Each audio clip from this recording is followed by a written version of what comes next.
Did you tweet it at me?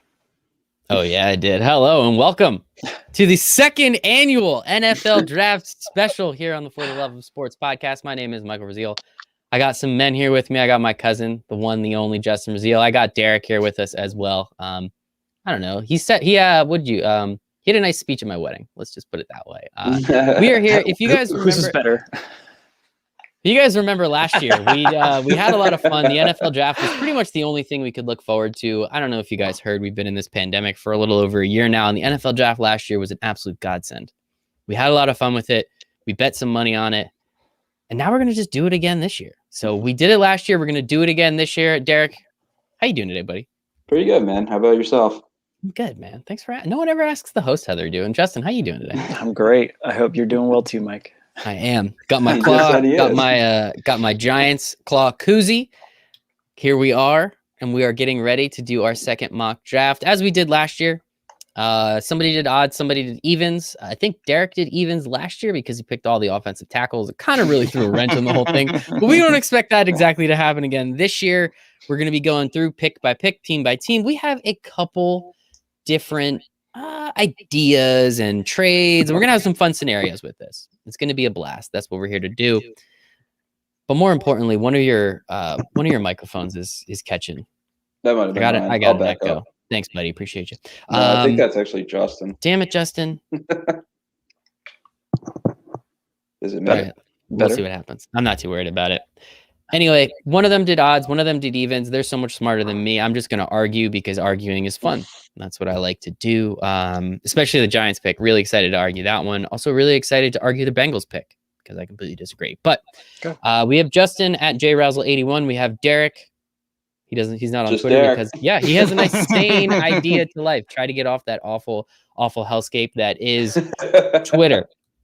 So our goal is to roll through all of these picks. Probably only going to do the first half, then we'll end up doing the second half at a later date, probably like next Tuesday or something. But we do this for fun. We do it because we love it. We do it, I guess, for you guys, but really we kind of just do it for ourselves. Oh, we're going to the draft too. Justin and I are going to Cleveland, where Derek lives, to go to the draft. So Can't wait. It is going to be an absolute blast. Fun, So man. let's kick it off. Dun, dun, dun, dun, dun, dun, dun, dun. First pick overall, Justin. Yeah. Justin Rasile, his Jacksonville Jaguars take Trevor Lawrence, quarterback out of Clemson. I mean, this is kind of easy, right? Yeah. I mean, you take the generational quarterback when he's there. It's a pretty obvious pick. He's the closest to the best prospect that we've had at quarterback since Andrew Luck. So, especially for a team that's devoid of talent at quarterback and the Gardner Minshew project, whatever. He was a 6th round quarterback that exceeded expectations. Love him. He's a cult following. I can't wait for him to be the next Ryan Fitzpatrick and just bounce around to other teams. He'll eventually get that big contract and we won't ever have to worry about him. But sad to kind of see where he goes. I'm sure he'll be the draft day trade or something within the next couple months, I'm assuming before training camp. But you take the 6'6", long-haired hippie Jesus quarterback that everyone loves, and it looks just like Sunshine from Remember the Titans. So can't wait for this pick. And as a Jaguars fan, I'm just happy to hopefully, fingers crossed, have that quarterback of the future. We all have our fingers crossed for you. I mean, who actually dislikes the Jaguars, right? Like, I don't think there's really a team outside of like Titans fans. Titans fans? Well, who cares? Who cares about Titans fans? They eat mayonnaise, so it's okay. I eat mayonnaise on all my sandwiches. Well, no, they just eat mayonnaise out of the jar. Okay, yeah, that's kind of gross. The Jacksonville Jaguars have pretty much had a top 10 pick every single year for essentially the whole time that we've all been alive since 2017. Thank you. How have they never actually drafted a good quarterback at this point? Because the last two, we had Blake Bortles, we had Blaine Gabbert. Like, how do you? We've seen all these incredible quarterbacks, Deshaun Watson. You guys drafted a punter before Russell Wilson. Never forget. Thanks. How have you been this bad at the most important position on a football field? I don't want to say just that you're that bad at finding quarterbacks, because there's so many teams that cannot find quarterbacks. And there's a reason that a lot of these quarterbacks stick around for so long. Like Ryan Fitzpatrick is the quarterback at, 38, 39 years old for the Washington football team. Like, it's so hard to evaluate the position. It's so hard to find a guy that will lead your team to the playoffs year in and year out and exceed expectations and do it for at least 10 plus years. It's crazy. But also the Jaguars have drafted poorly. Like the Blaine Gabbert pick was bad. Byron Leftwich, he was okay, but never that good. Blake Bortles was just awful. He's funny though. He is a character, funny. And the Jaguars are good at finding those guys. So, but it doesn't matter. Just win games. That's all I really care about at this point. Man. It's just hard to find. I mean, drafting quarterbacks is the biggest crapshoot that there is in sports. You know, every other position has such a higher success rate, but I don't know. You'd think if you're it's not just the Jaguars. Top, I mean, but if you're drafting in the top 10 every single year, drafting in the top 10 every year, like blind squirrel finds a nut. I think that's a kind of a cliche quote, right? Like you'd assume at some point. Now we're kind of just hoping. Jags won their first game of the year, lost their next 15. Here's sunshine just waiting for you. So I'm excited for you, Justin. Thank you. No, thank you. Thank you for being a fan throughout all of this. This was incredible. All right. Really don't need to talk too much more. It's almost a lock. I think at most books, Trevor Lawrence is like minus 9,000 to go first overall at this point. So really don't even need to talk about that. This one, though, the Jets, number 2 overall. The Jets take Zach Wilson, quarterback out of BYU. Derek, this was your pick.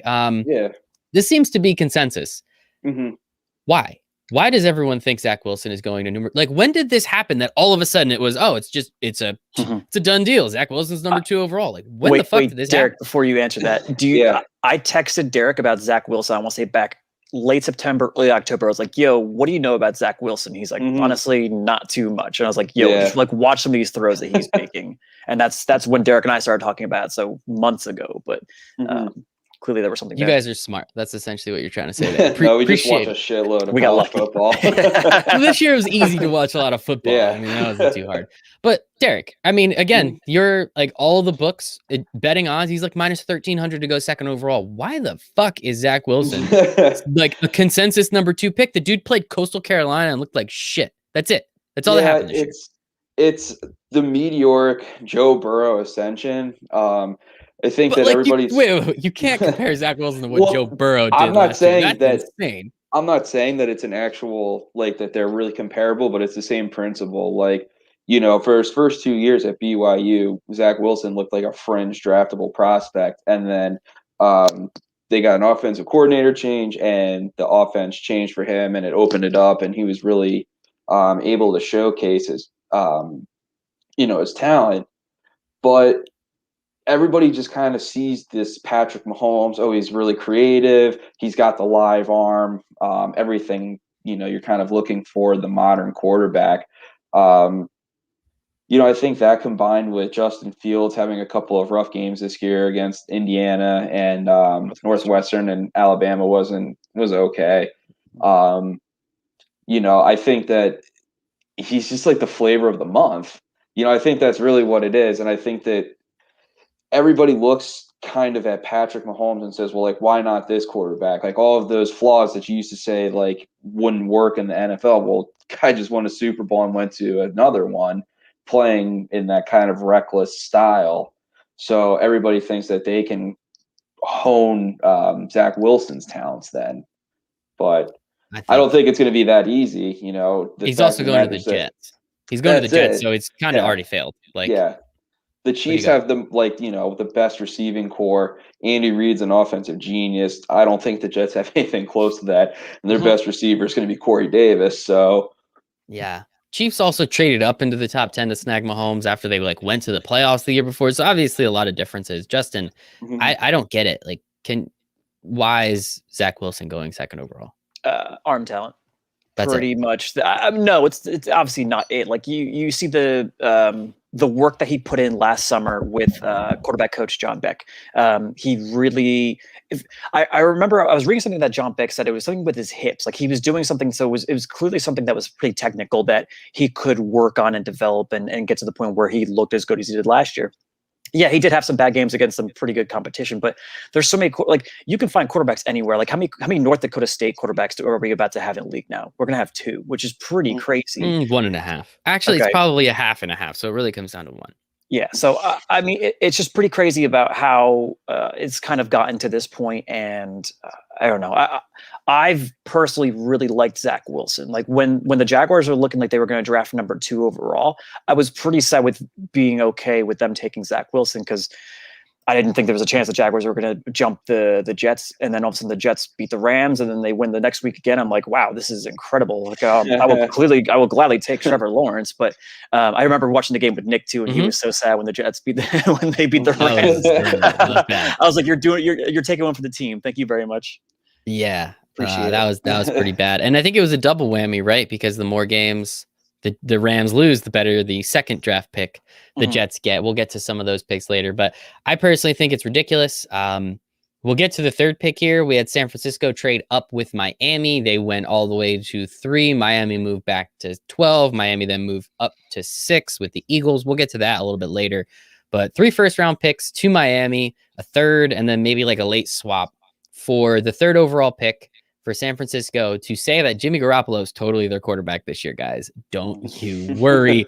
Definitely going to be taking someone. Justin, our odds man, has San Francisco taking Justin Fields, quarterback out of the Little T Ohio State University.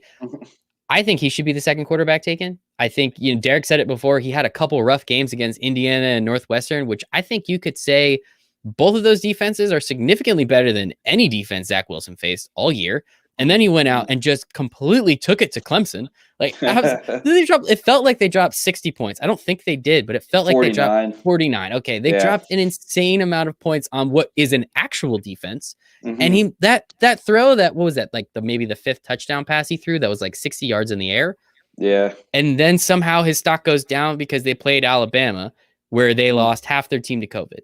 It just doesn't make any sense. But Justin, talk to me. Justin Fields in Kyle Shanahan's offense, that sounds like it's going to be a lot of fun. And especially because they have that connection going back to it was like a quarterback QB camp. academy. Yeah, that Kyle Shanahan helped coach. So, and then clearly, like we saw the Justin Fields' second pro day, and Kyle Shanahan was right there. So was Matt Nagy, but let's be honest, like Nagy doesn't have a shot at getting him because we do think that Fields is going to go 3 overall to the Niners.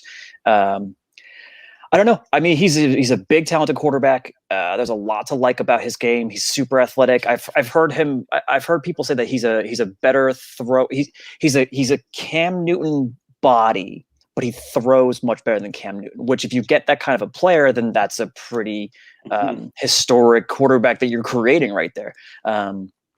He's not as big as Cam Newton though, right? He's only 6'3". But he's like 250 pounds. Yeah. He's probably like 230. Yeah, he's a big boy. Just not like 6'7". He's not quite a linebacker. I've heard the comparison of like a thicker Deshaun Watson. It's kind of let's lay off that one just in case. Just in terms of physicality. Just in case we'll lay off that one. Sorry, Justin. Keep going. Oh, you're muted. Oh, you're frozen. No, you're back. Oh, there it goes. Better now. You're good. I mean, including the reason that we think that we thought that it was going to be like a smoke screen going out to number 3. So everyone kept saying Mac Jones. For whatever reason, the smoke screen is, we're not entirely sure yet. I'm sure it'll come out eventually, or maybe it never will.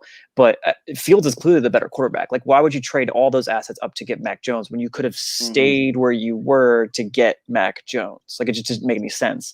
Unless the league is that much higher on Jones than Fields and the rest of the quarterback class. But I'd rather have Trey Lance. I'd rather have I'm not going to say Kellen Mond or Kyle Trask, but I mean, I would rank Mac Jones as the 5th quarterback in this class. So I would clearly take the Fields here at 3. Yeah, I think if Mac Jones does go that high, that would be a better comparison to Joe Burrow, Derek, right? Like what Joe Burrow did last year. He was kind of a 3rd round, 4th round draft prospect. Yeah. Kind of what people 5th round. I literally remember at the end of last season asking Justin, I was like, what are the chances Mac Jones is drafted? He's like, nah, he's really not that good. And I mean, like, that's not a knock on you. It just turns out if you go a year with, I don't know, 2 of the probably best wide receiver prospects we've seen in, let's call it, the last 10. One dude goes out there, wins the Heisman. The only reason he won the Heisman was because the other dude broke his ankle. It's kind of hard to be bad. And then you say, like, well, damn, good for Tua that he had 4 of the best wide receiver prospects that we've seen in the last 10 years, and it's not too much of a surprise to see why he was so good. Yeah, I mean, he's the 1st round pick next year. It's like kind of like we'll see. No, he is. I watch the offense next year. Whoever the quarterback is, that dude's going to get the ball a million times. And everyone's going to be like, wow, he's really good, isn't he? That's pretty cool. So yeah, I think Justin Fields could go number 2 overall. I'm kind of glad he's not, because the Jets would just ruin him. I think he's going to be a lot of fun, especially in that Kyle Shanahan offense. And then we have our first mock trade. So that San Francisco Miami trade, that was real. That happened in real life. We have our first mock trade. We have Denver trading up from 9 up to 4 to Atlanta. And Derek decided they take Trey Lance, North Dakota State University product, Carson Wentz. That's the only thing I got. How obviously we did this because we think it's realistic, but I guess give me a little bit more on how a trade like this you actually might see working out. People are saying Atlanta should draft a quarterback. Matt Ryan's definitely on like the 17th hole at this point. People are saying Atlanta could do a lot of things. They need offensive line help. They could use another receiver, especially Julio Jones is going to be gone. Why do you think Denver's in a spot that they could trade up from 9 to 4 and potentially grab their next new quarterback of the future? Because I think they've had like 4 in the last 5 years, if I'm not mistaken. Yeah, it's been, a bit of a rough go for them. So that's kind of what they need to figure out. I do actually kind of like Drew Lock. I just think that he's probably, guy who plays 10 years as a backup, as opposed to being like a solid starter. So the roster for the Broncos is pretty good. I mean, the receiving core is really good. Melvin Gordon, Peyton Lindsay in the backfield. Their offensive line, which had sucked for a number of years, finally came together in the back half of the season. Defense could use a little bit of work, but it's nothing, like a major overhaul. I mean, quarterback is really the only thing that they need to start becoming competitive. So, it's either him or Mac Jones. And I think that John Elway typically is looking for. I mean, I know he's not making the decisions anymore, but the physical talent that Trey Lance brings can take advantage of the speed that's on that team. Like they can be a really dangerous offense if Trey Lance is able to develop. That's a huge question, but if you're not confident your franchise quarterback is on the roster, you got to start making some moves. So, if you feel that Drew Lock isn't it, then it makes the most sense in the world to take Trey Lance. I feel like Mac Jones, is he a better physical prospect than Drew Lock? Really? Does anybody think that? They're probably the same physically, but I think you just got to go for broke. I mean, I know Trey Lance has a lot of problems, but the physical talent is there. And if you can get him in a system where he's comfortable, he can really thrive then. So I watched maybe a quarter of the one game that he played this year. No, don't watch that one at all. Don't watch that one. This is my show. Just give me a second. I need to kind of lead up to it. So they had a showcase, let's call it, where he played in a single game, and they pretty much just allowed everyone on North Dakota State to just play a game. So they had a little bit of tape from this year. He looked terrible, but as Justin said, don't pay attention too much to that. It was one game again. Like you really can't take too much from it. But what did you see in his first 2 years of college that was like, he's definitely worthy of a top 5 pick? Or is it also the fact that there are really no quarterback prospects next year that are going to be coming out and people are going to need to reach? I think it's kind of a mix of both. Again, you can't, like I said, I don't think the Broncos really believe that Drew Lock is their quarterback of the future. And, as guys continue to get older, football is such a physical game. You can't ask these guys to say, hey, we're just going to suck ass this year, try and get another top 5 pick next year where we can be in a position to grab something. You can't do that. So when you're just in this kind of position, you just kind of got to go for broke. And I mean, you have to have confidence in your scouting and your offensive staff that they can develop him, and I don't know if they can. Maybe they can, but I mean, shit, you're putting him in like one of the easiest positions in the world, throwing to like Noah Fant and Cortland Sutton and Jerry Jeudy and KJ Hamler. Yeah, KJ Hamler, and having Melvin Patrick, Gordon coming out of the backfield. I mean, it's about as ideal of a situation. He probably won't have to start. You put Lock out there for the first 6 to 8 games or something like that, and then let Lance go in and start taking his lumps and figure it out. So it is a scary prospect because I watched. It was Matt Miller from Bleacher Report was immediately coming out and saying like he was a better prospect than Fields. I'm like, no way. Like, so I went and watched him, and I think he threw 28 touchdowns as like to 0 interceptions in like his first year. But I mean, I'd say half of them are to wide open wide receivers, and then another half of those are probably like, big yards after catch touchdowns. A screenplay, yeah. Yeah, like a screenplay that goes the distance. So, is he ready for an NFL offense? I don't know, but he's such a physically talented guy. I think you got to give it a shot. He's also coming to a team that's very well put together. Like, for as much as we like to make fun of John Elway and like his quarterback woes, like the way he's drafted some of these guys, the rest of the team is very well built. Like they are definitely a team that could, if the quarterback play is better than last year, they could be up there in the playoffs. They could challenge. I don't want to say they could challenge the Chiefs, because that's very hard to do, but they could very much be in play for that second wild card and then possibly working their way throughout the playoffs. And the other big thing is, look at the 3 other teams that are in that division: the Raiders, the Chiefs, and the Chargers. Those are 3 really high scoring teams. So, you've got a ton of speed at all these wideout positions, and Trey Lance is a guy who can push the ball down the field. So if he really can master the touch and the offense, that team can put up a shitload of points too.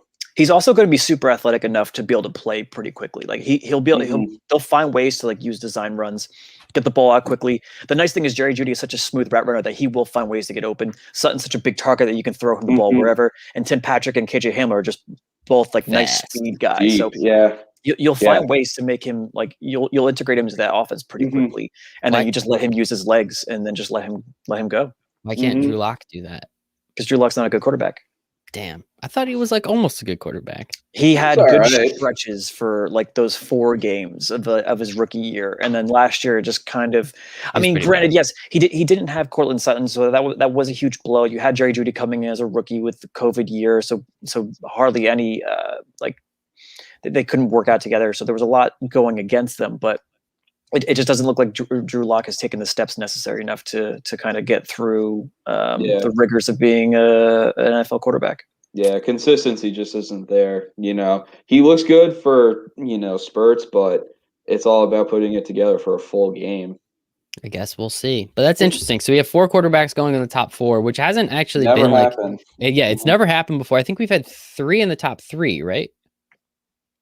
I feel like we've had 3 in the top 3 before. We've never had 4 in the top 4. I don't know. I think I've always just heard of 1, 2. I don't know if it's ever been 1, 2, 3. Well, there we go. Maybe we have double history being made when we're drinking beer at Derek's new house. There, I would not be angry about that, but it would be interesting. There's a lot of fun prop bets out there. Over under 5.5 quarterbacks being taken in the first round. Heavy juice on the under because there's almost a guaranteed 5, but there might be a 6 that slips in there. So there's a lot of fun maybe ones. Davis Mills. Maybe. Greeny's been talking about it. Kellen Mond sucks. I Kellen don't Mond is understand bad. what people I've see watched in a him. lot of college football, especially over the last 10 years that dude's been playing college football. He's not very good. I mean, he's way more athletic, way faster than me, but I've watched too much football to know that he is not going to be a good college quarterback.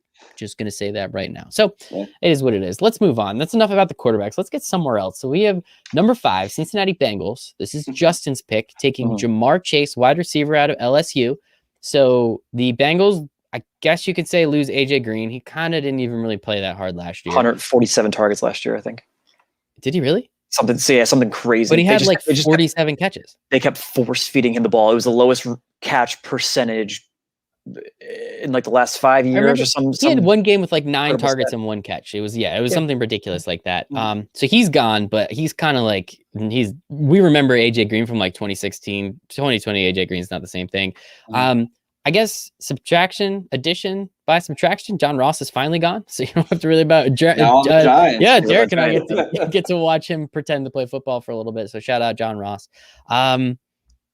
I completely 100% vehemently disagree with this pick. I think Joe Burrow got his legs smashed because they have a terrible offensive line.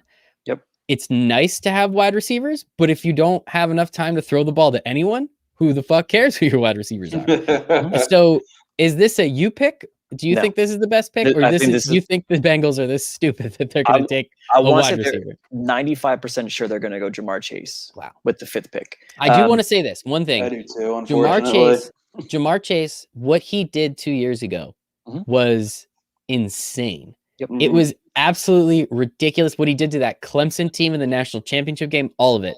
Just ridiculous. He was amazing. Touchdowns, he embarrassed everybody. Easily one of the best. Again, we keep saying it because I think it's true. One of the best wide receiver prospects we're going to see in a really long time. And he didn't rise up the draft boards until I think people saw him at his pro day and they're like, oh, holy shit, we forgot what this guy was. So it's cool that he's still going up top.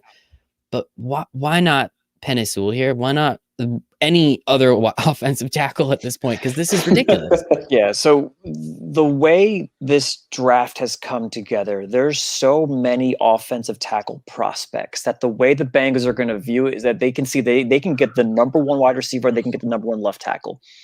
Or you could wait till the top of the 2nd round. You're not going to take one of those wide receivers just because you already have 2 number 2 wide receivers. So there's no reason to add a 3rd one to that grouping. So you'd rather have the number 1 wide receiver and then go Sam Cosmi from Texas or Dylan Radins from North Dakota State. There's so many left tackles that they could take at the top of the 2nd round or you trade back into the 1st round, depending on where the run of offensive tackles goes. But I think this is probably because I was even talking to Derek about this. I was like, I've been wavering back and forth. It's like, what makes the most sense? Like, would you rather, like, I would rather have Penei Sewell, but I get that there's already an established connection between Joe Burrow and Jamar Chase. Chase is a freak athlete. Like he's going to come and he's going to dominate cornerbacks right from the beginning. Like he was dominating SEC cornerbacks 2 years ago. Many of them are already in the NFL and they're decent, like Trayvon Diggs. Like there's some decent cornerbacks there. But as far as Penei Sewell, there's been a lot of they might be smoke screens and might be real. I'm not quite sure what's going on, but there's a lot of he could be an incredible left guard. Like he's 6'6", 6'7", 335 pounds. Like he's a fairly large left tackle to begin with. But there's a lot of people saying that he would be better suited at left guard. I don't see it. I see a left tackle, and if I see a left tackle, I'm going to take a left tackle if I need the offensive line help. They do have Jonah Williams coming back, but he's also been hurt every the past couple of years he's been in the league. So there's a lot that hasn't gone well with the Bengals in their free agency ads. But with how deep this offensive tackle class is, you might as well just grab that guy in the 2nd round. Like Joe Burrow got hurt pretty late in the year, didn't he? Wasn't like week 13, 14? What are the chances he even plays this coming year? He's supposed to be on track for a full recovery by the season. Yeah, because I think he tore his ACL. I don't think he tore his meniscus or PCL, LCL. I thought he tore like everything. I don't think he did. I don't remember. I can look it up. It was sad. Yeah. I mean, that's why I just don't agree with this pick at all. Yeah, I just think Derek, right? We did talk back and forth. Like, do you understand the reason behind it? No, I do. What are you talking about? We never said that. I do understand the logic and where you're coming from. I just totally think it's bullshit. Like, quite honestly, like I'm just saying. I would also take Penei Sewell, but I do get both sides of the argument for this one. Yeah, I mean, I just think that like Riley Reiff is 34 years old. Like he's not a long-term solution at right tackle. Yep. Jonah Williams has played 10 out of a possible 32 games in his career so far. I mean, he's not exactly the model of durability. So I think that Sewell just makes the most sense. And I mean, look, all you have to do is look at the Super Bowl. A team full of stud receivers could muster 9 points because their quarterback was getting massacred behind the line. You can't put Joe Burrow in jeopardy again. You can't let him tear his ACL 2 years in a row. You got to get him protection. And I know it's a deep class for tackles. It's also a deep class for receivers. It all starts with keeping your quarterback protected. They have the most solid, obvious choice. They have, as Justin, as you already said, they already have 2 number 2 wide receivers, right? Yep. Like they have Tyler Boyd, T. Higgins, and Auden Tate looked pretty good last year too. You essentially have 2 2s and like a 2.5. Like you have some legitimate receivers out there. So I just personally, I think it's ridiculous.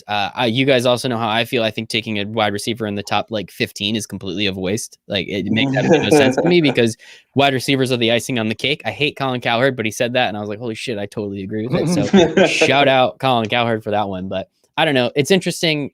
So here, let's actually move to the next pick, because I think this is, I think, like a good example of how that always doesn't work.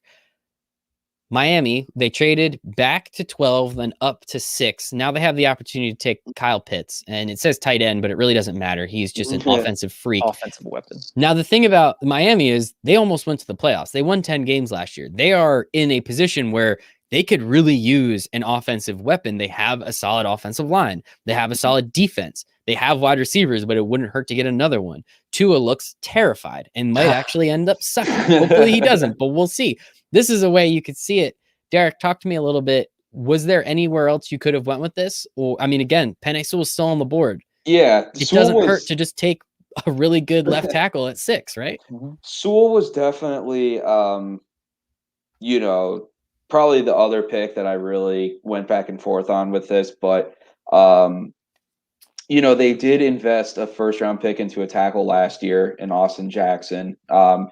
So I think and he played every game, I'm pretty sure. So, there's no real durability concern with him. Got to give him some more time to develop. So I think that it's just you want to give Tua, like we were just talking about, played with 4 of like the best wide receiver prospects in the last decade at Alabama.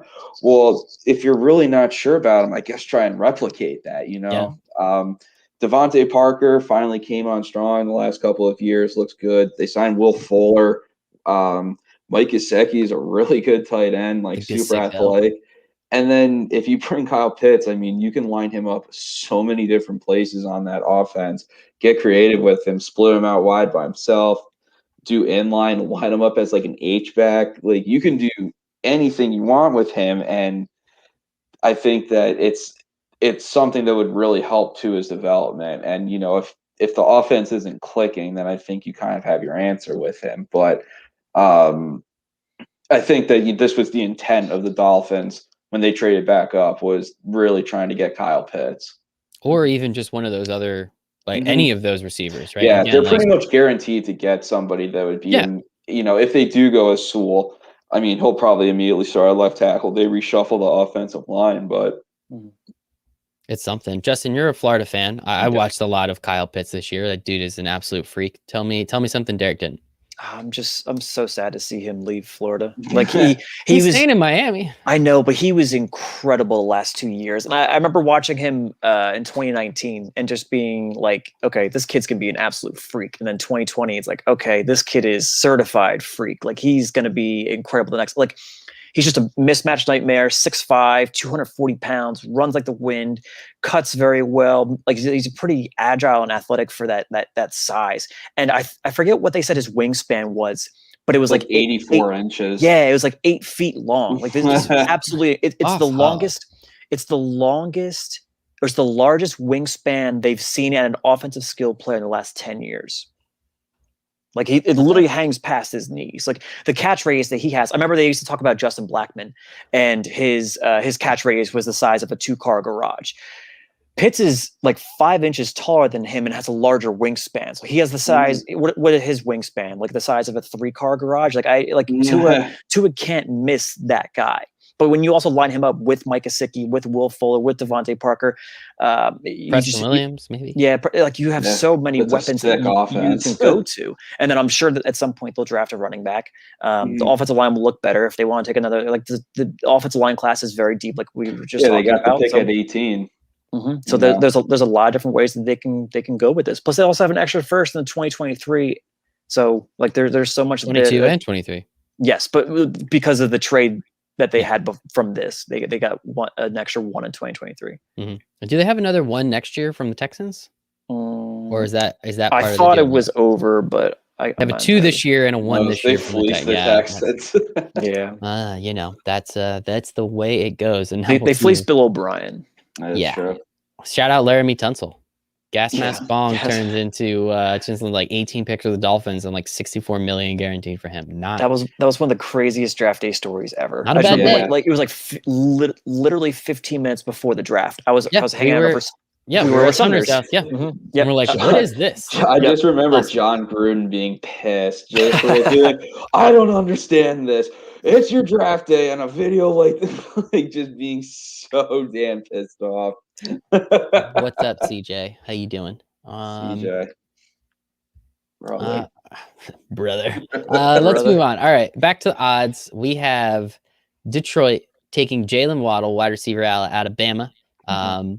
Not Devonta Smith, who ended up winning the Heisman this year. Not Devonta Smith, who what did he do in the first half, Derek? 215 yards, 2 touchdowns, and it was just like an absolute joke. Watching Devonta Smith run is just fun, honestly. Like it's like Arian Foster, like he's gliding, and it's just like, how did you just get 20 yards and pass everybody? But whatever. Jalen Waddle is also absolutely incredible.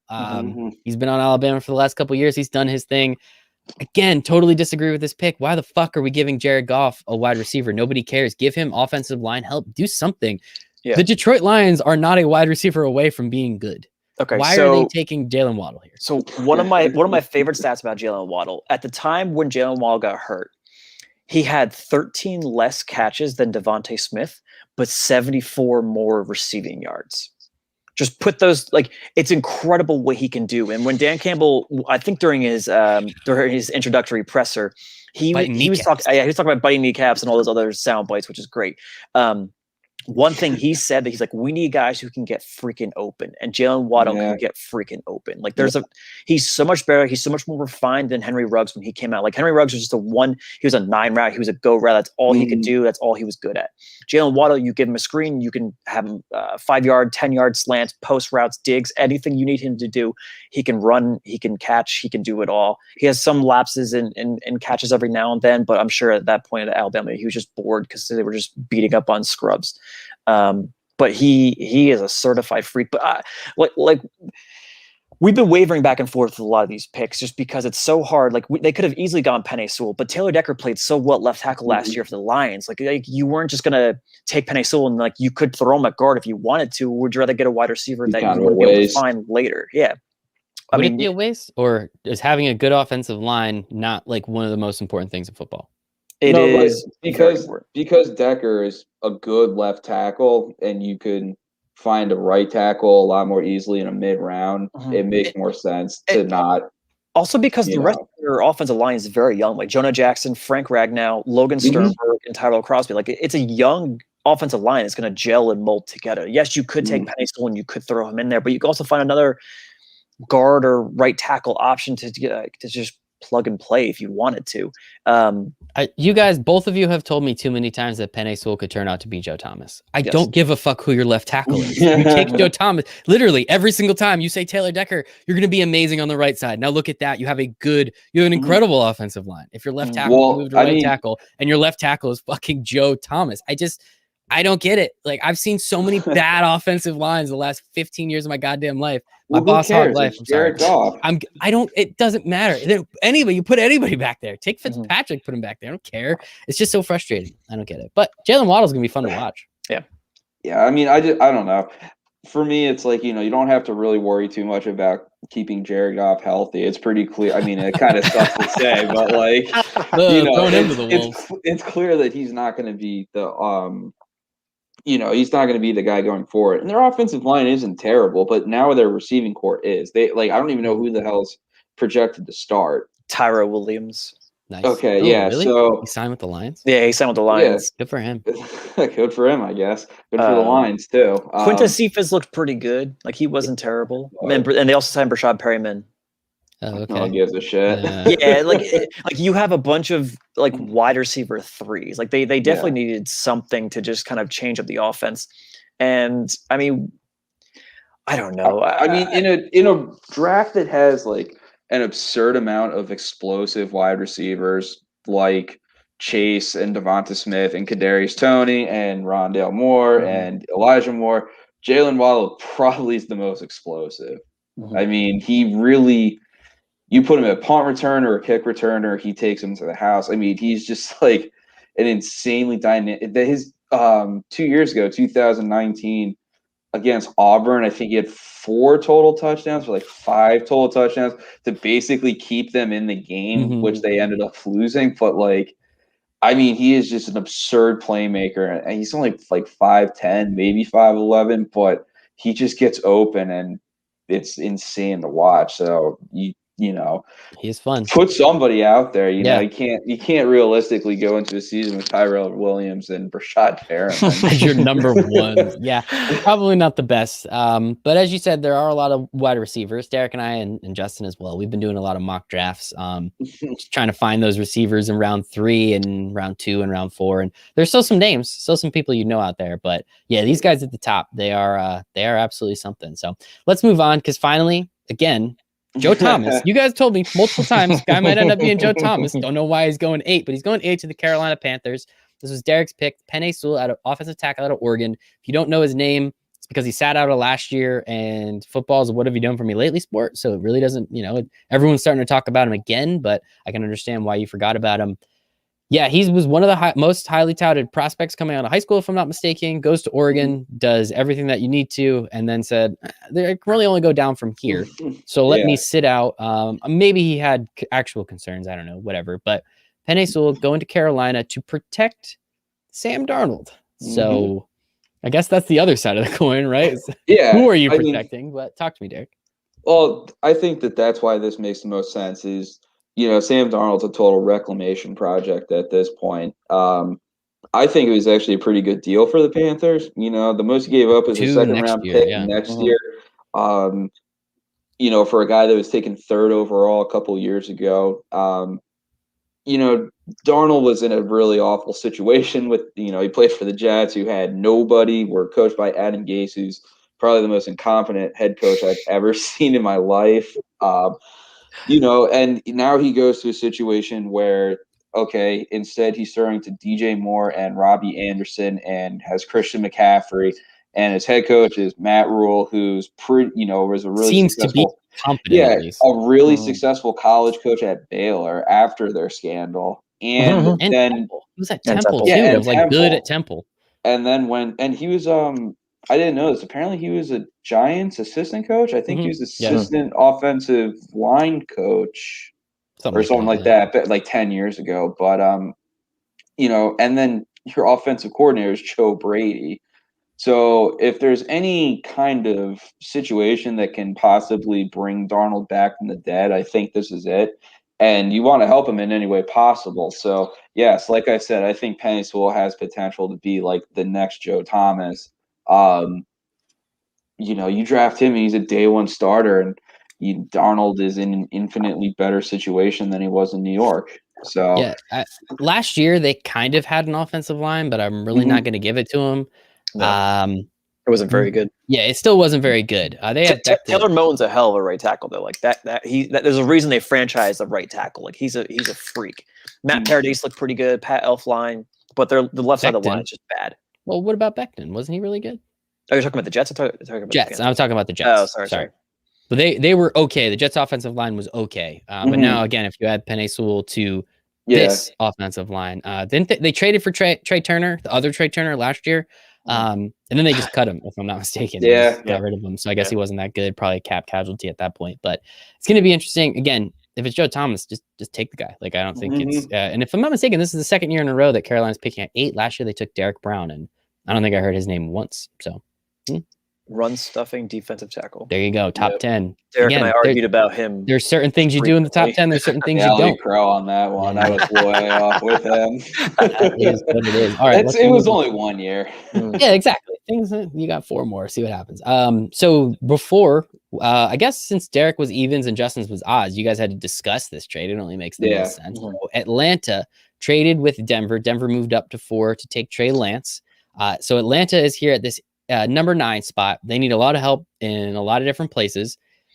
Weirdly enough, Dan Quinn gets fired and their defense got like kind of okay after that, which is kind of funny. Better. Like, which is something.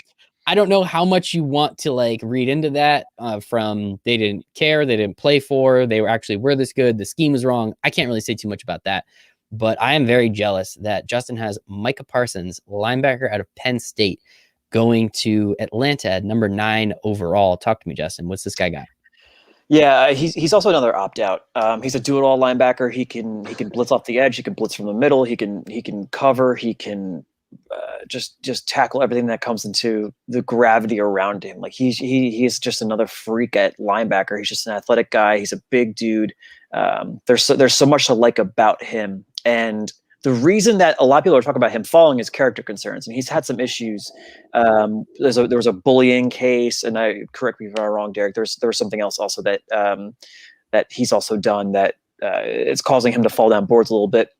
Also, the fact that a lot of the teams aren't able to meet with him in person multiple times. They can do Zoom interviews, but there's only so much you can get out of a Zoom interview.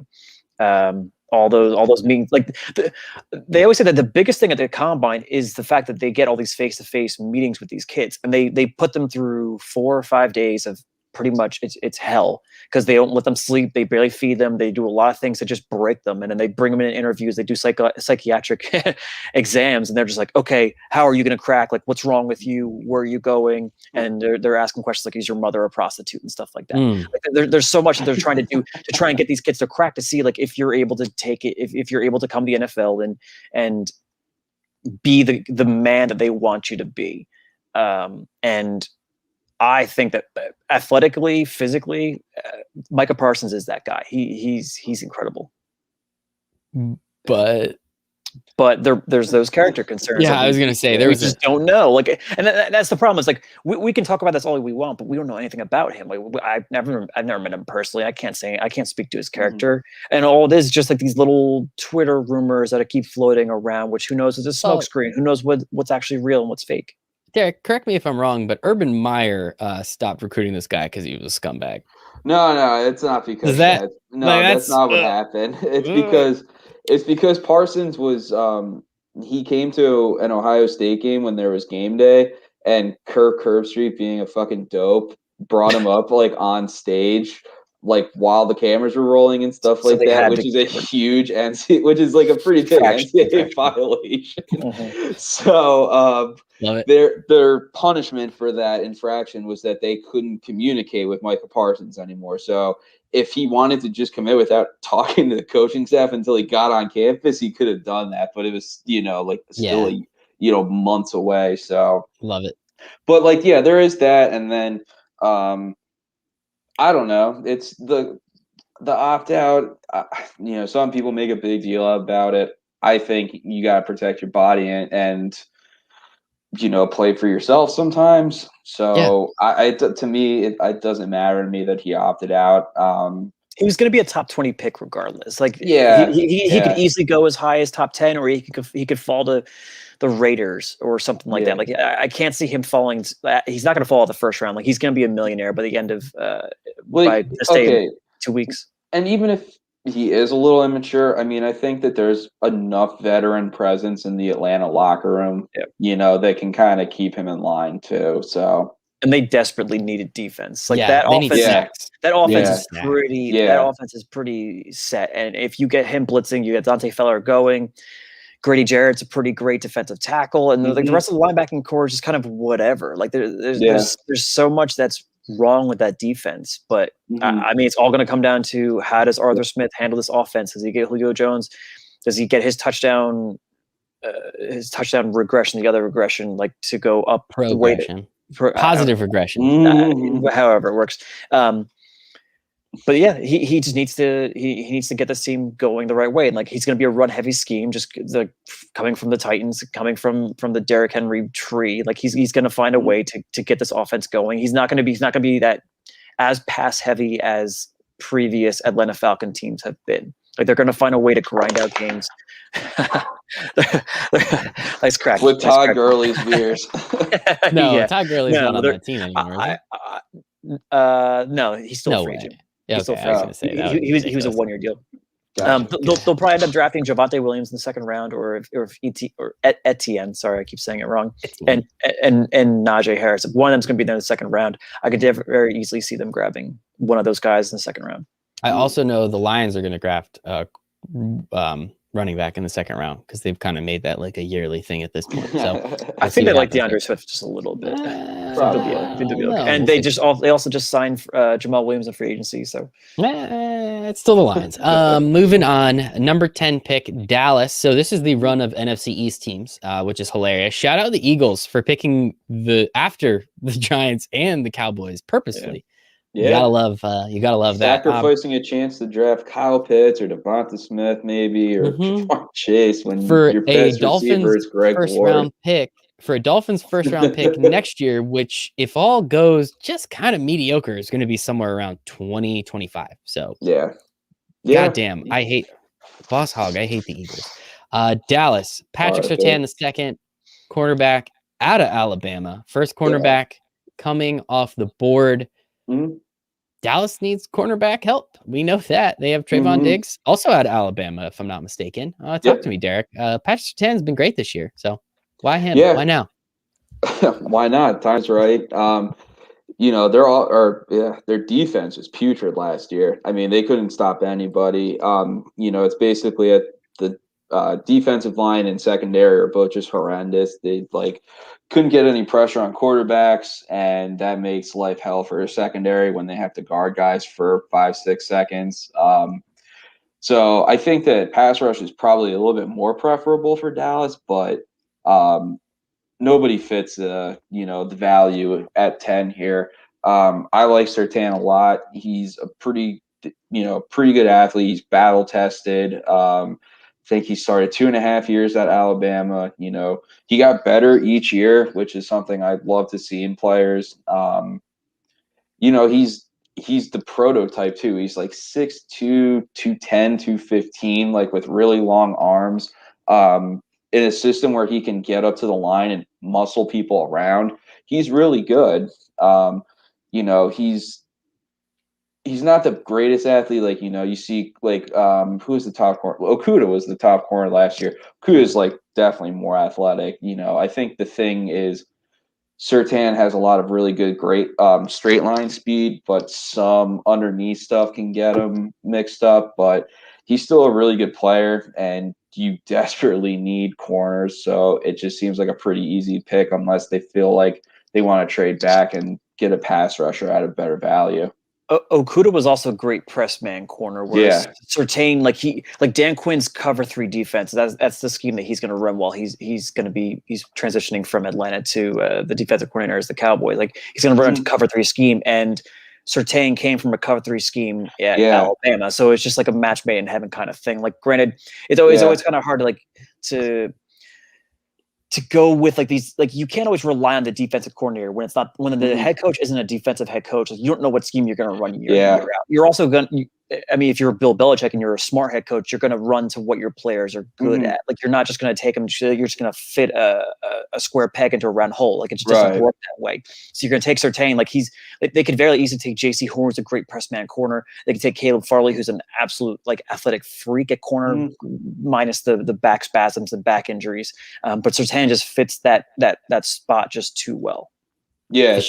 Two other points is one, at Alabama, they run a lot of different kinds of coverages. So, he's experienced in playing zone, man, off man, all kinds of stuff like that.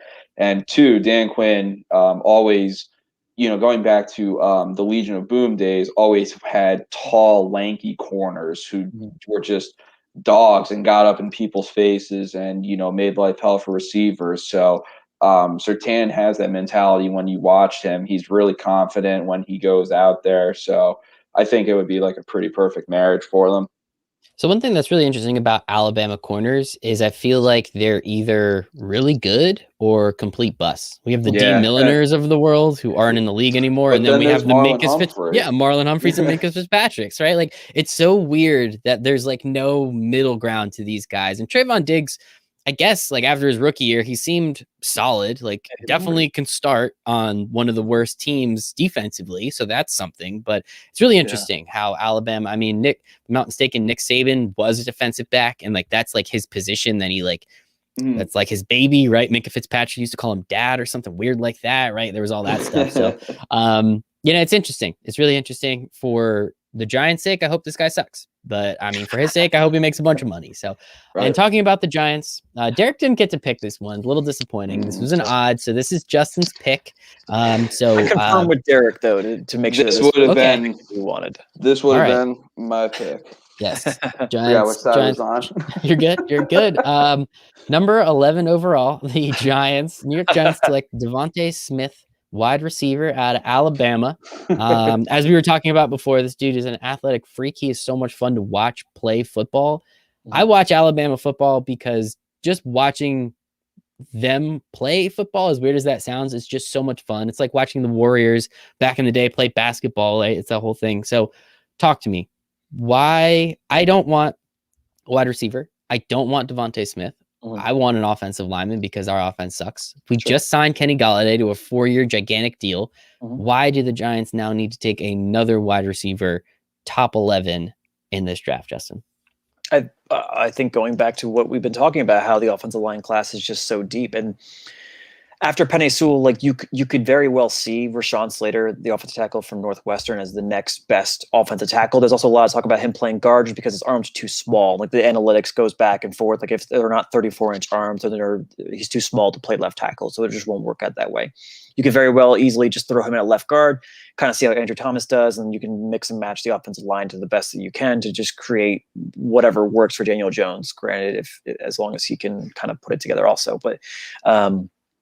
Kenny Golladay is going to be an absolute beast. He's going to be that long, tall target, that down the field threat that Daniel Jones needs. Like it was very clear that the Giants needed offensive weapons last year. Evan Ingram hasn't lived up to the hype. Darius Slayton's a very good number 2. Like he's going to be great. Sterling Shepard's going to be very good as a slot receiver once they move him back inside, and then you kind of maneuver Devonta Smith around as you see fit. Like he's an incredible wide receiver. The comps for him are like Marvin Harrison and Chad Ochocinco. Like there's absolutely no reason why you wouldn't want a guy like that. Yes, he does have a thin frame, but he's never been hurt outside of a dislocated finger, which was just looked like a freak weird accident. Yeah, it's just the way it kind of happened. So I mean, Devonta Smith is like you're going to go best player available. You always want to go best player available. And Devonta Smith, for me, he's my favorite wide receiver in the draft. I like him more than Jamar Chase. I think the way that he separates from elite athletes, especially in the SEC, was just like once Jalen Waddle went down, you were watching Devonta Smith and be like, okay, this is the guy they're going to key in on week in and week out. They couldn't stop him. Like he was unbelievable. And like Mac Jones, like, all right, like I could throw to Mechie, I can throw to whoever I want to, but Devonta Smith is always open. Why would I not just take that easy 12-yard slant? Like he's just somehow he's always finding a way to get into the soft coverage of the defense and just make plays. The one thing that worries me about him is he's like, if you turn him sideways, you can't see him. Like and we see it time in and time out. Like someone's gonna hit him and he's gonna get hurt. Like that's just kind of how the NFL goes. Like apparently he's put on weight, but like okay, he didn't weigh in though at his pro day, which is kind of I don't care how much weight you put on. Like your body frame says you can't put on that much weight. I don't care. I've seen reports of people saying that he's 165 pounds. Exactly. Like I don't want that. It would be Kenny Golladay is a beast. He's a human. He's a gigantic man. Like that's what I want. If you're going to take Kenny Golladay, you're going to make him the number 1. I can't imagine what Devonta Smith would do as a number 2 wide receiver in an offense. Well, you needed somebody to throw him the ball. That's fine. That's on you guys. Like it's not on me. That's not. You can't say that's on me. Remember how sad I was when Daniel Jones was selected? Yes, I do remember, and I remember you FaceTiming Derek afterwards. So yeah, that's pretty brutal. It was fun, but you know what? At the end of the day, you go wide receiver here, you go offensive line in round 2. Yeah. However, if Daniel Jones doesn't take that next step up, if he doesn't look like the guy that you drafted him to be, Gettleman's going to get fired. Whether Joe Judge stays or not, like it seems like the culture worked pretty well with him around. It seems like the players really love him. Seems like there was a lot going on with him. So if a new GM comes in, keeps Joe Judge, then great. But I don't know. Like you're going to look towards next year. If a team fails this year, you're going to be drafting fairly high again. So you're going to look at one of those quarterbacks again. Slinging Sammy Howell. I mean that's the whole thing, the draft strategy and, obviously free agency with getting Golladay has been for the Giants. We got to see what Daniel Jones has. I think that adding, Devonta Smith, there's no excuses for Jones, especially if you do, like Justin said, you go with an offensive lineman in the second round, someone who can come in, be a plug and play player at like any position other than, I guess, left tackle. Then then we know. Then Jones, it's sink or swim. Jones either sucks or he starts to live up to his draft position, and you feel confident going forward, And if that's the case, then you've got Galladay and Smith going forward, which is ridiculous. So, yeah, that's the thing. Like, I am not for drafting wide receivers, especially in like the top 10, top 12, whatever you want to call it. But if you get Devonta Smith, like what he did last year was, it would be cool if that pans out. That offense. I mean, the last should time be the nothing Giants, short of incredible. Like the last that would time be the amazing. Giants drafted a receiver this high was Odell, and I mean, he turned out pretty damn well until he took everybody on the boat.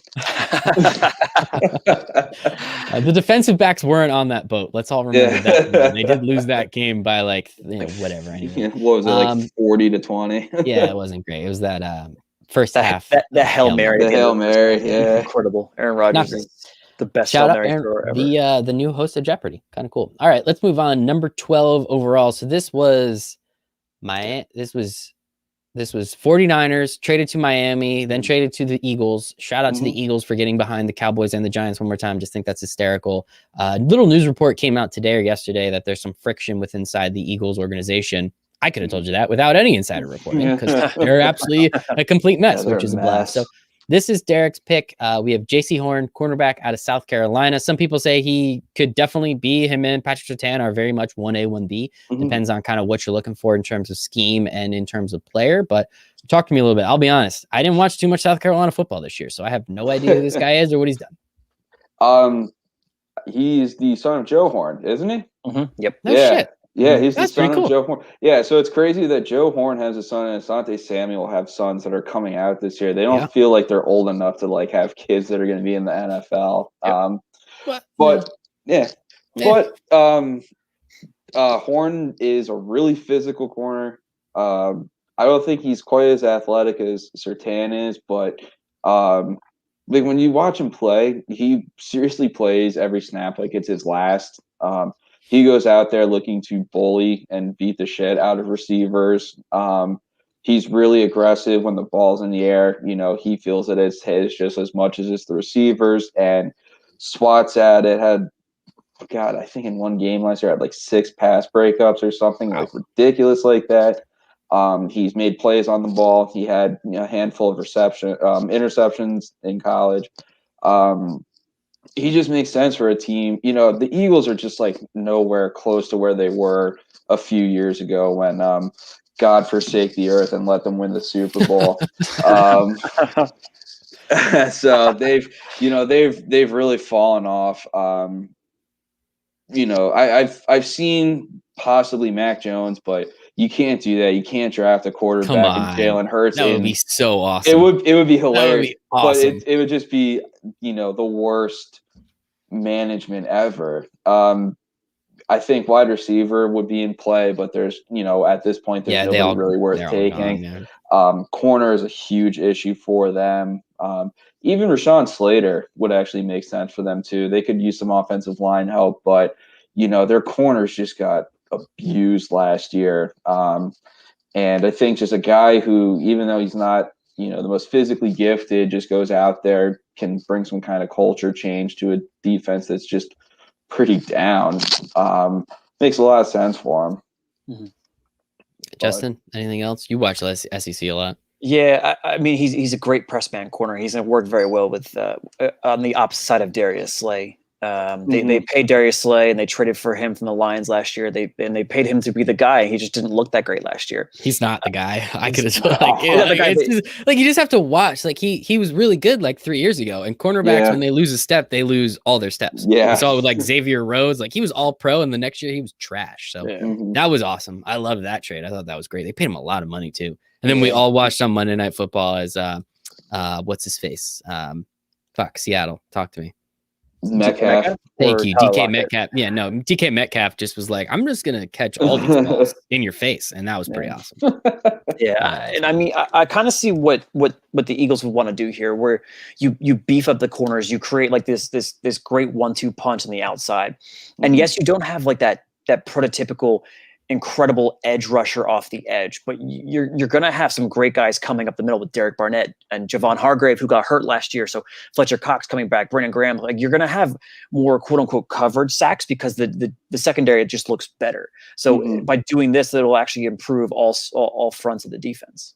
What is the quote? Derek Barnett has like the greatest bend of all time or something like that. Sumner tells us. Yeah, but he also had more sacks than Reggie White at Tennessee. Let's move on. Number 13. The Los Angeles Chargers are selecting offensive lineman Rashaan Slater out of Northwestern. Shout out Northwestern. They have a draft before Michigan, which is pretty awesome. They'll have two. Greg Newsome also. I love it. The corner. Shout out Michigan. Rashaan Slater, he is, I guess consensus. I don't know. Like I can't really say consensus at this point, but he seems to be the most obvious choice to come off the board as the second offensive lineman behind Penei Sewell. What is it about Rashaan Slater and why to the Chargers, who just paid somebody? Knows they traded. Who did they trade for Trey Turner? I don't know. Russell Okung got paid in Bitcoin. Oh, yes. Made a bunch of money. Shout out Russell Okung. Sorry. Yep. Anyway, why Rashaan Slater? He's going to be a versatile offensive lineman, and the Chargers desperately needed to protect Justin Herbert. Like you finally have the quarterback of the future that you've been looking for since Dan Fouts, I guess, pretty much for the Chargers. Like you need to protect this guy. And Phillip Rivers was solid. Okay, you can't completely disregard 15 years of Phillip Rivers. He had a 17-year career. Yeah, he was pretty good. Totally disregarded. Went to the AFC Championship game once or twice. Like he wasn't that bad. Yo, don't sleep on my man Stan Humphries, 94 Super Bowl against the Niners. Yes.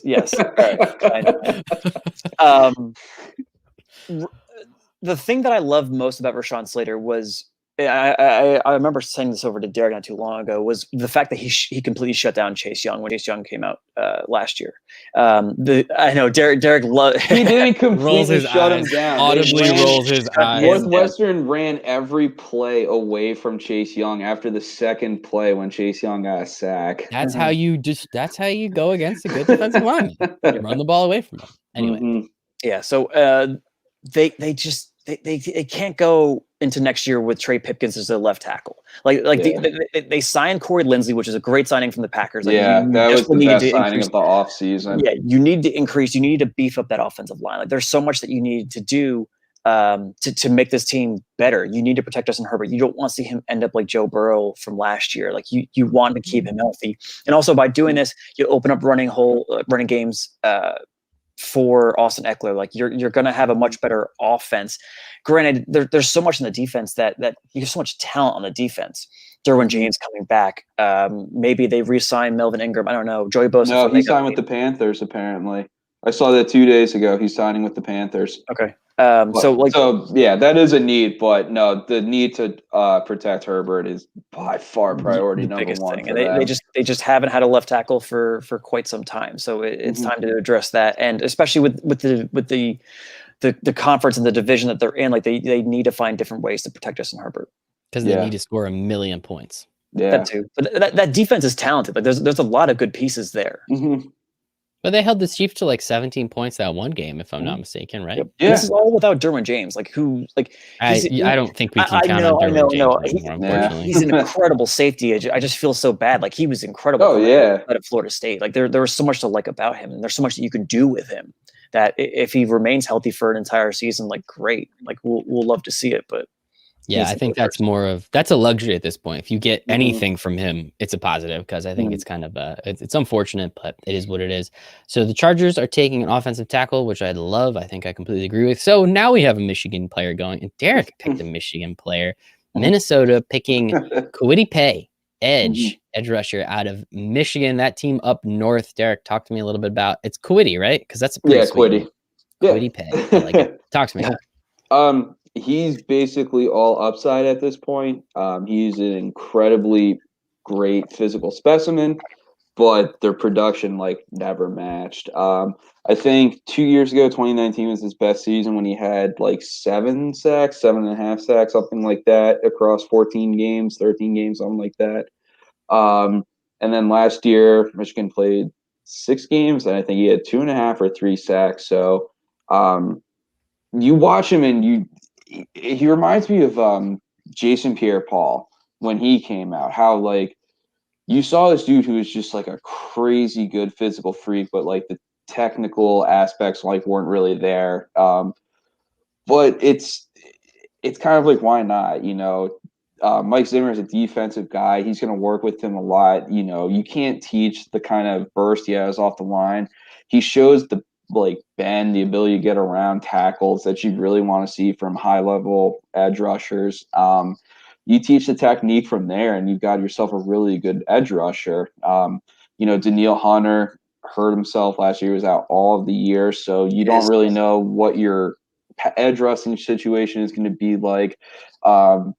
He comes back healthy, and maybe Pay is part of like a rotation where he comes in on thirds downs as he starts to build up himself. But he just makes a lot of sense for, a team that you gotta, the division goes through Green Bay. You gotta be able to get to Aaron Rodgers. So get some physical freaks on that defensive line and let them hunt. Yeah, and one thing, Minnesota was terrible in the secondary last year, but that's because I think they were starting 3 rookies, if I'm not mistaken. They had so many COVID problems. They had a lot of COVID problems, but they let all of their they let Trey Waynes go, they let Xavier Rhodes go, they let one of their safeties go. I can't even remember who the heck it was at this point. And so they were just essentially starting all rookies in the secondary, and they were getting torched constantly. Yeah. But you kind of have to assume they're going to get a little bit better there. Again, Mike Zimmer is a defensive guy, so it's just Patrick really Peterson. That's a big gift for them. Did they really? I totally missed that. Patrick Peterson's old. He's old now, though. Oh yeah, he's 35 years old. He's not 35, but he feels like he's 35 years old. But don't worry, he's a little bit like around that. Yeah, I won't say he's like 32, but Mike Zimmer will find a way to Mike Zimmer is great at developing and putting his corners in the best position to succeed. Plus, I mean, the one thing that I remember when Derek and I were talking about this pick, Daniel Hunter is also requested a trade if he doesn't get the contract extension that he wants. There's a lot behind the scenes that they haven't let out because Minnesota is very good at keeping everything tight knit. But I mean, I love Kwity Paye. I love watching what he can do. I see an explosive guy that if he can start just kind of putting some things together, he can really get there. And so he'd be a great complementary pass rusher to Daniel Hunter. 2 things. One, I think it's pretty impressive that we made it all the way to pick 14, and this is finally the first defensive lineman edge rusher. I mean, essentially in order of operations, it's quarterback, left tackle, rusher, right? You need a quarterback, you need to protect your quarterback, and then you got to get the other one. So it's pretty impressive that we made it to 14, which I think says something about this class. It's either Parsons, a good point. I thought he's more. Is he more of a outside edge rusher linebacker? I thought he was more of kind of the nice thing is do it all. This is the first true edge rusher, but that's because they're Jalen Phillips is probably the most talented edge rusher in this class. The things that he can do, he's so twitchy. He's got great bend around the edge. He can bull rush. He has all the moves, but he has major medical concerns. He literally was forced to retire when he was at UCLA, and then medically retired, whatever, and then transferred to Miami, and then was all of a sudden okay to play. It was concussions. He had some others small he's had a lot of issues. That is that's terrifying. But you watch him play, and he's incredible. He's gonna be, if he can find a way to remain healthy. And he's a 5-star recruit coming out of high school, so he lived up to the build. It was just all of a sudden it was just these concussions issue after issue coming up. Yep. Hopefully he gets drafted so he gets some of that guaranteed money. But yeah, so I think it's interesting. We haven't had too many edge rushers go yet, but then also we've seen this with Michigan in particular the last couple of years. Rashaan Gary, he had all the talent in the world. He has all the physical traits, but you can sack anybody, right? Aren't there 2 guys that are coming out of Michigan now that they're incredible talents, incredible athletes, but you have to get to the quarterback at some point, right? Yeah, I mean, I think Paye had 4 sacks in the 4 games this year. So he was okay. Yeah, it was pretty. They only played a couple games this year. It's there was only so much you could see from it. He's got a higher success rate than I think Gary did. I mean, Gary started to put it together a little bit last year. He wasn't developed too well at Michigan. Paye probably a little bit more so. So like I said, he's raw, but you see the makings of a really talented pass rusher there. So. They're not, the Vikings are a pretty solid team. They've got a good offense. Their defense has nice pieces. It was, a lot of injury and COVID problems last year. So I think it's, you can never have enough good pass rushers. That's true.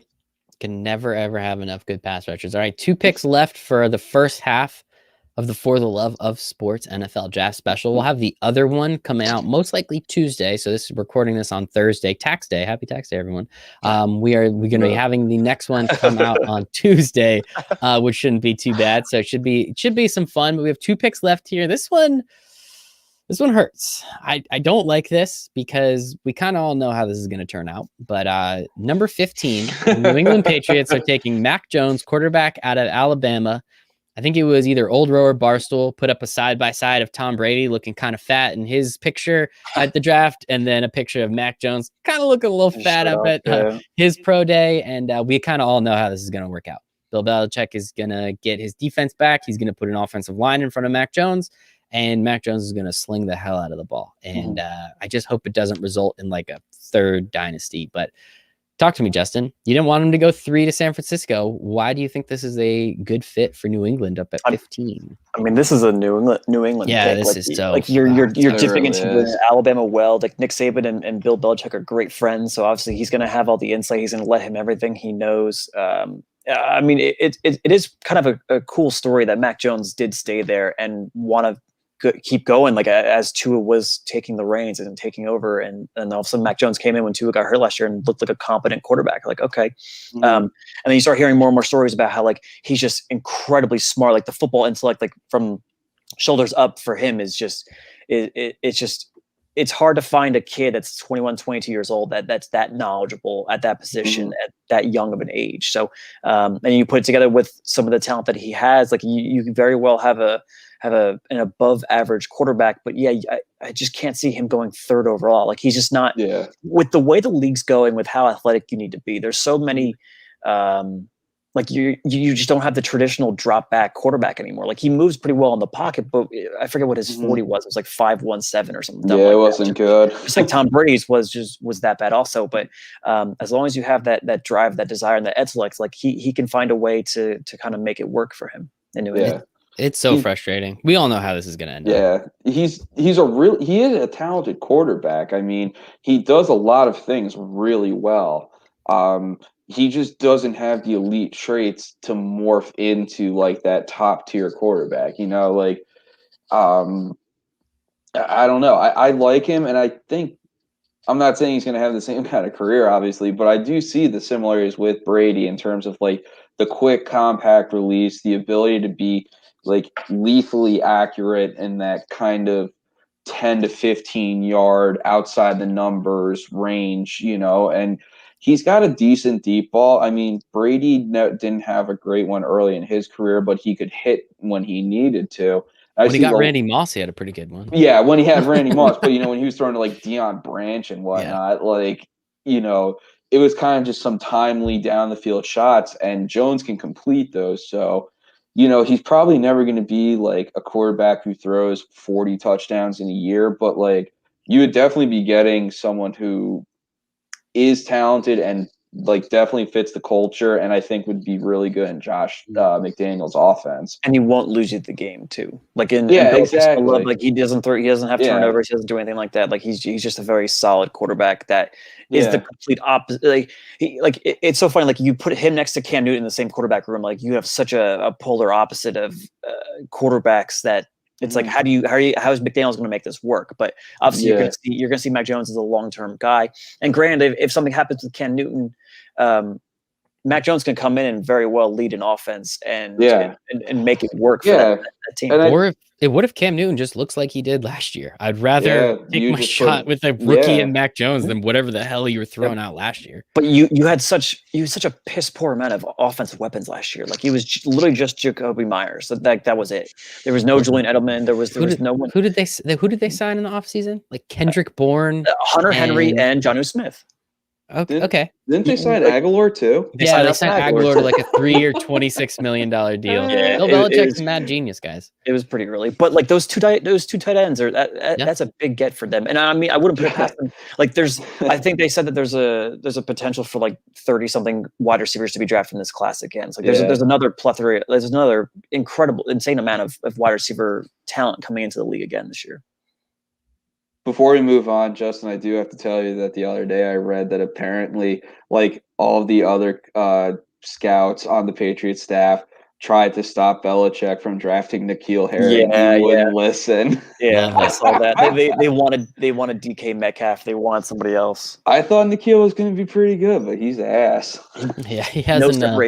separation skills at all. Yeah. Well, Also- the Arizona State wide receivers have such a lineage, right? Also, two things. Mac Jones, his first name, it's actually Thank you. McCorkle. I was gonna ask you. Yeah, McCorkle. McCorkle Jones, and he's also from Jacksonville, Florida. Oh, yeah, cool. Glad funny. he stayed in state. Went to Alabama. Good for him.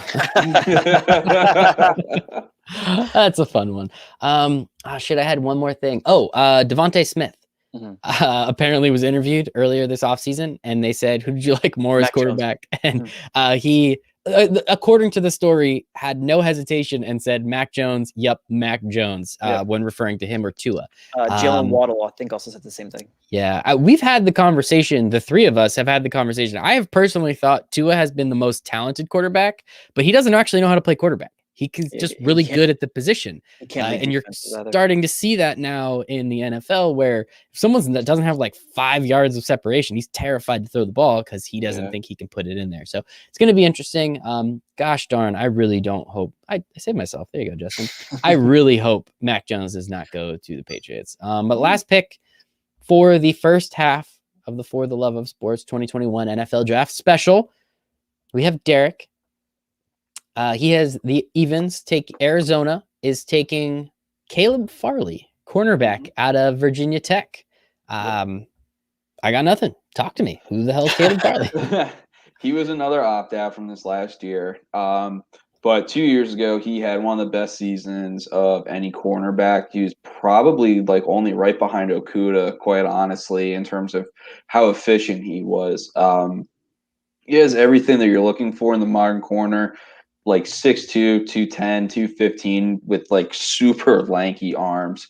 I think when he came to Virginia Tech, he was a receiver and they converted him over. So, it really shows in kind of how he covers because he runs the route like the receiver. It's not so much feel and react to what the receiver's doing. It's like he's running the route just ahead of the receiver. So he's got that really impressive trait. There's just the couple of concerns are he really only had one good year as a sophomore. His freshman year, he was pretty rough. But again, that was like learning the position. And then he's had like a shitload of injuries. Like I think he's had 2 separate back surgeries and 1 knee surgery. Yeah, he had a non-contact torn ACL in like 2017. Yeah, so that is 4 years ago. Like that's a still sucks though. Yeah. That's not good. Yeah, and back injuries, like you saw with Gronk, like those just last forever. But he's an immensely talented. He's insanely athletic. Like he really has the makings of like an ultra talented corner. He kind of like his body is his physicality is almost like Jalen Ramsey. Like he's just got that really slender, like lean build. Like he's not as good technically, as Ramsey was, but you can kind of just see that same body type in him.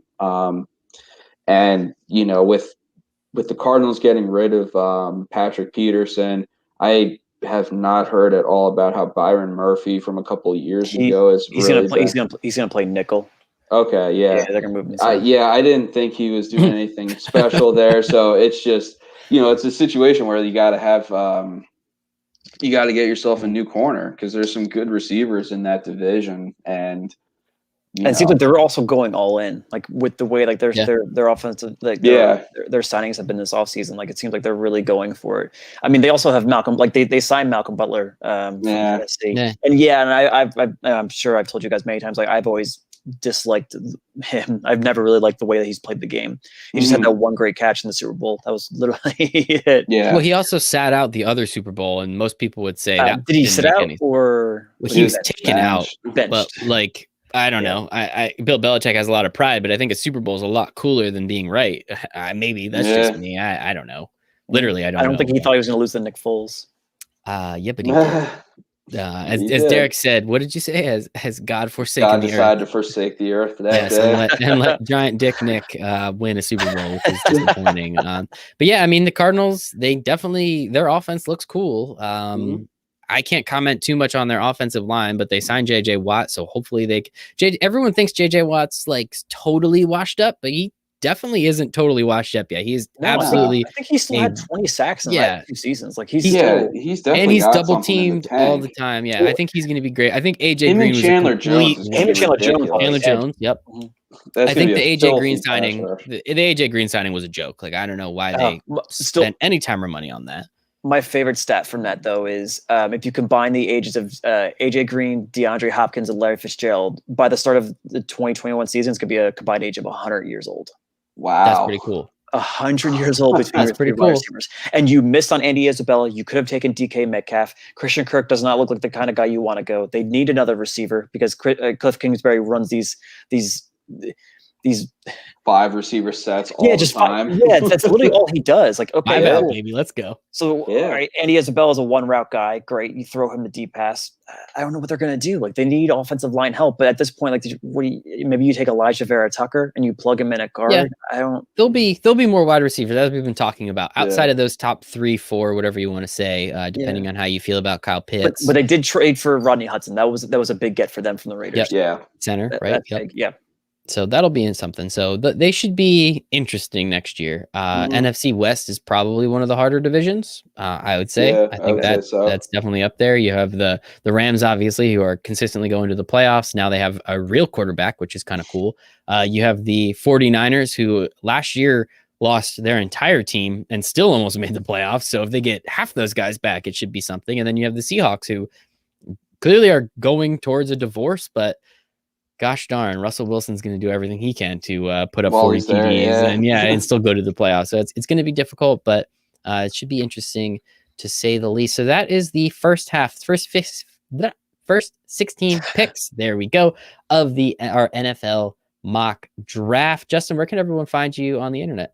At JRasile81, pretty much everywhere.